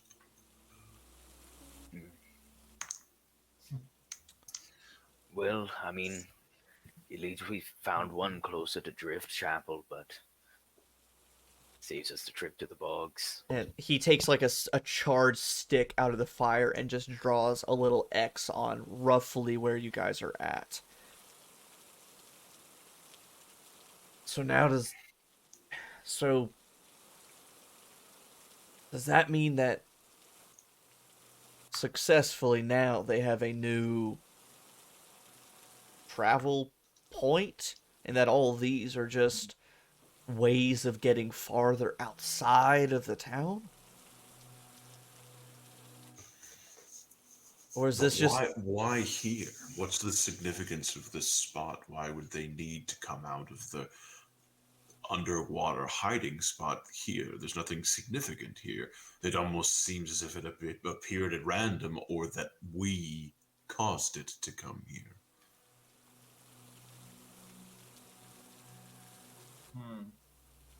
This does seem to be... so at this point, I want to say I saw some sort of structure up on the other side of the wood. I didn't have any time to see anything, but at the edge of my lamplight, there was some bridge or something. And with a bit Maybe of... to do with that. Because I forgot that Kamin, you had dark vision. There were some sort of old stone ruins of something. There was some structure sort of at the south side of that clearing, but of course probably didn't have time to get a full stock of what it might have been. So we think it's connected to the structure then, that they needed to put an access point next to whatever this old building is. I see nothing else in this place. And I think that's the first thing we check in the morning. Sounds like a plan. So, what time is it, roughly? Like, how much do we have to get through for? Well, I guess we have to restart that long rest. It wasn't terribly late, like maybe midnight. And so if you restart a long rest, you'll still be getting short rest, excuse me, a night's sleep. You'll still be getting up and at 'em at like 8 or 9 o'clock in the morning. It's not too crazy off kilter. Provided that nothing else happens in the middle of the night. God. Girl nearly died. She don't already done had herses. Everybody gets one. Anything else before bedding down for the night? I'll look to Bartimaeus and just say, keep a watch over the camp. Just let us know if there's anything else that happens.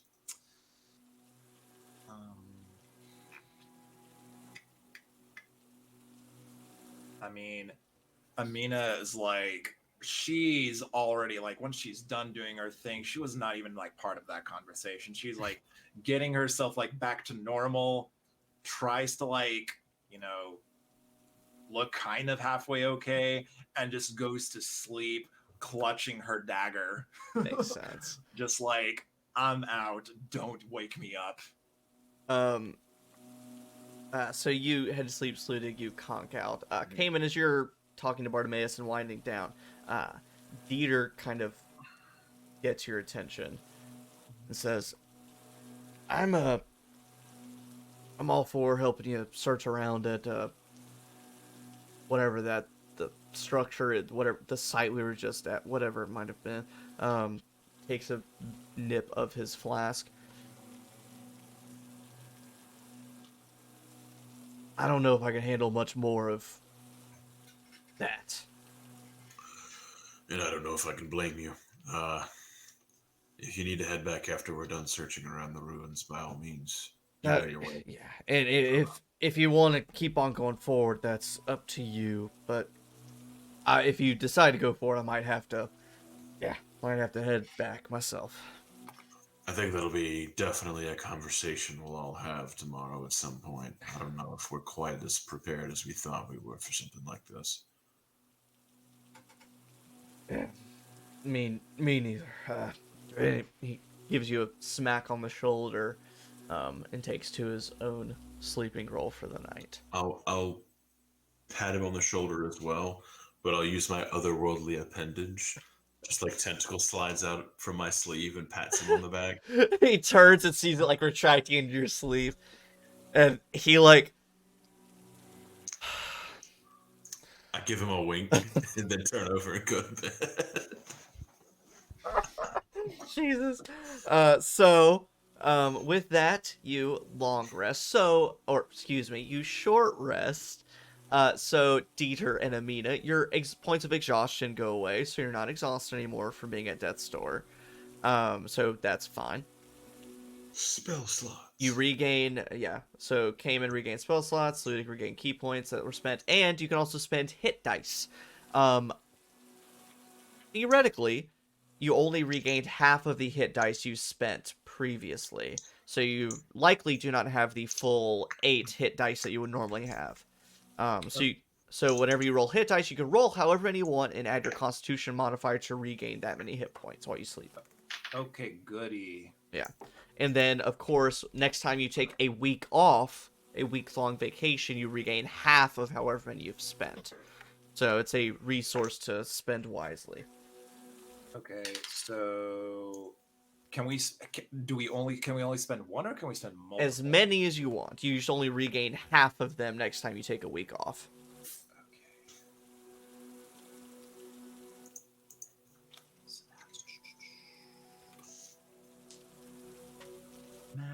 Math.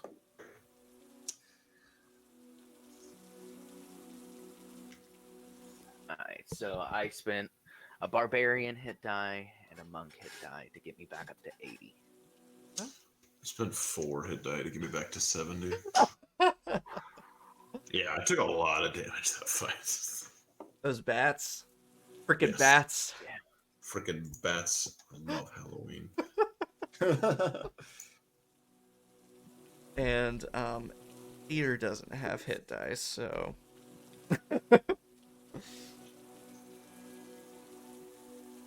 here's what we'll do. Give him his con mod back. That many short. 1, 2, 3. All right. I spent 4 of my hit dice, and I am nearly Took a back at health. beating. But yeah, Took a beating. very nearly back at full health. All because you dropped your crossbow due to Basically. that madness roll. That was yeah. the domino, the first domino. Oy. But good stuff all around. So you pack up your camp the following morning. It's of course rainy, misty, and foggy this early in the morning. You pack up your camp. You head back to the original site of everything, and find, of course, no traces of the dire bats, but also nothing left of that horror except for just wet, mushy ground where it once was. Almost just like a weird viscousy slime. If I get each of you to make a perception check for me. 21. 17? 23. Can't hide anything from you guys. You notice a bit of movement in the slimy remains of whatever this creature was. And it is a small, black, slimy slug, a few inches in length, squirming in the slime and mud. I'm gonna tell Bartimaeus to go pick it up. Huh? In fist. It is just squirming around. He has the slug in his hand. And it is identical to the sort of inky Gloam slugs you've found before. I'd slowly give an empty potion bottle by chance. Yeah. I pull out the larger, greater potion of healing bottle. Y'all read my mind. Perfect. So you grab that, and also with that perception check, you see now sort of the remains of the structure you saw before, the ruins. And it seems to have once been a building. Upon slightly closer inspection, you'd notice of what is essentially an old wooden doorway. Some of the stone has crumbled on either side, even some bricks still clinging to it a little bit. But what's once the doorway, there is a brass symbol over the archway, and you all recognize it. It is the symbol of one of the old deities of the Dominion, and especially Aminah definitely would recognize this symbol. But especially Dieter as well. It is a symbol representing the deity Aliana. And Dieter wears a duplicate holy symbol on his person, and immediately becomes apparent that this is an old church of one of the old gods.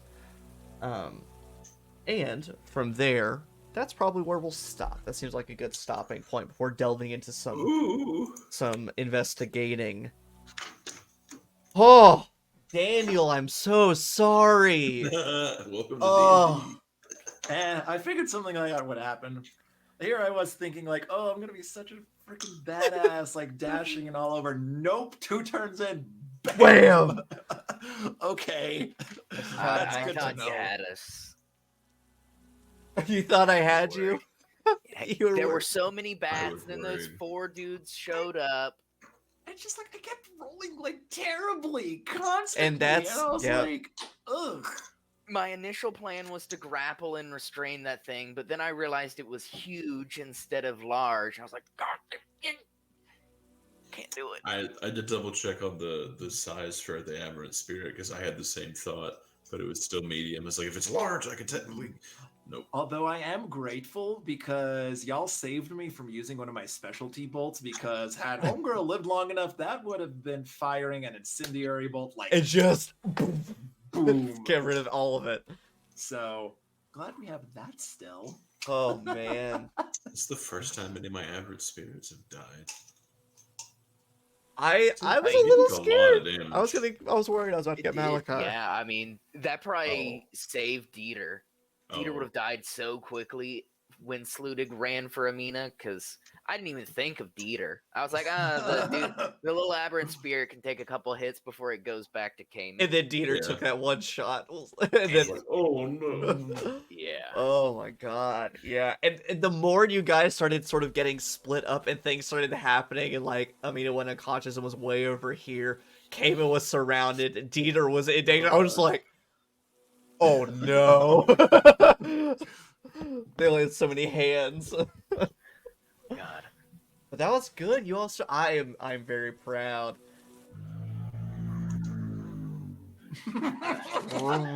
Shit happens. Is that a mecha cow? Yep, mecha cow. Sounded very cow-like. But North Carolina local small-dicked man. EE. The mating call, EE.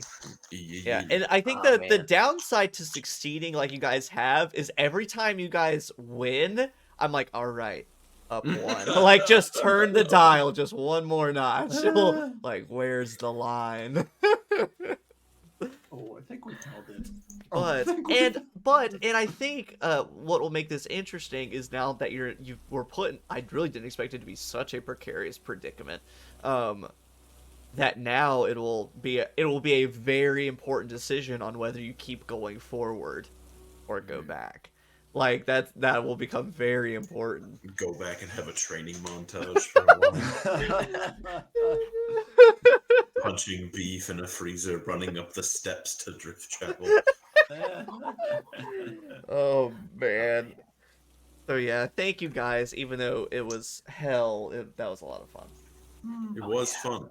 That is It was fun. It was scary. I would say that is a level of danger that I don't really get to do very often. So, Dano's yeah. I know. I feel bad. This is your first D&D campaign. That I'm just like, hey, it's just gonna make everything else feel super tame afterwards. So that's fair. You're like, oh, that's cute. Oh, like. Now I've been putting my HP back every time I sleep. What? For real. Like, I feel like going into any other campaign, you're gonna be like, I'm just gonna burn everything in every encounter ever. Like, every spell slot. Fuck it. Fuck it. I get them all back anyway. Exactly. Oh, God, man. I can't imagine playing a full caster that's not a warlock. It'd be hell. In gray realism. Like playing a wizard or a sorcerer right now. Or even a cleric or a druid. You would have to be Circle of the Land druid. Yeah. To get the short rest spell slots back. But it's still like Arcane Recovery. It's only a few. Just a handful. Yeah. It's better than none. I was gonna say, and even like druid, you get your wild shape back on a shore. Like, it's something. Yeah, maybe you'd have to be Circle of Moon then to get the use out of the wild shapes. Though I guess you could be Swarms because those use your wild shape charges. Swarms. It's Xanathars, I think. It's that or Dashes. There's a Swarm Keeper Ranger, and then there's Circle of Spores Druid. Yeah. Which because I play a Swarm Keeper Ranger, a lot of fun. Spores. Did we get experience points for this combat, or is that not a thing that we're going to be doing? We're not doing experience points. We're sort of doing milestone level ups, feats, things like that. Gotcha. Okay. And so, very much so, whatever happens next, you will likely get some kind of reward for it. Solid. Because that was a slog. A doozy. That was a doozy. But I need more spells. I should have taken spell feat. That might be a new house rule, is that if I act like accidentally, if any of your characters die, whatever your next character is, you have to play a different class than what's been played. So we have to like constantly circle through and play. That'd be a fun. Oh That'd god. be awesome. Welcome to the game, fighter who gets everything back on a short rest. Oh, jeez. Well, yes, thank you guys. Thank you for anyone who popped in to say hey and watch for a little bit. It was truly a slog. Thank you for the points of inspiration that probably turned the tides, maybe, at some point. What the hap is fucking. So yeah, thanks for stopping by, Win. Thank you, Win and Steven, for always tuning in for stuff. Provided that, of course, no extreme circumstances, we'll play again here in 2 weeks. There's still, I don't have a sign off. What's the weather like? I think that was what the... It is dark outside. I do not know. Here's how we'll end, with something very sad. What did Aminah see when she fell unconscious? Oh god. Dying at death's door. What did Aminah see at death's door?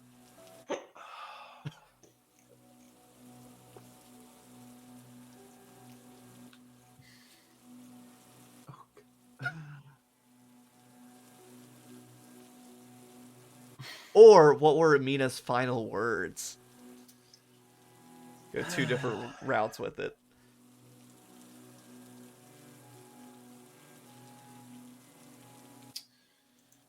Final words be like, well, I made it this far. Well, I made it this far. Same. Very relatable. Oh, good note to end on. Well, we made it this far. There we go. Good night, everyone. Good night. Bye, everyone. Good night.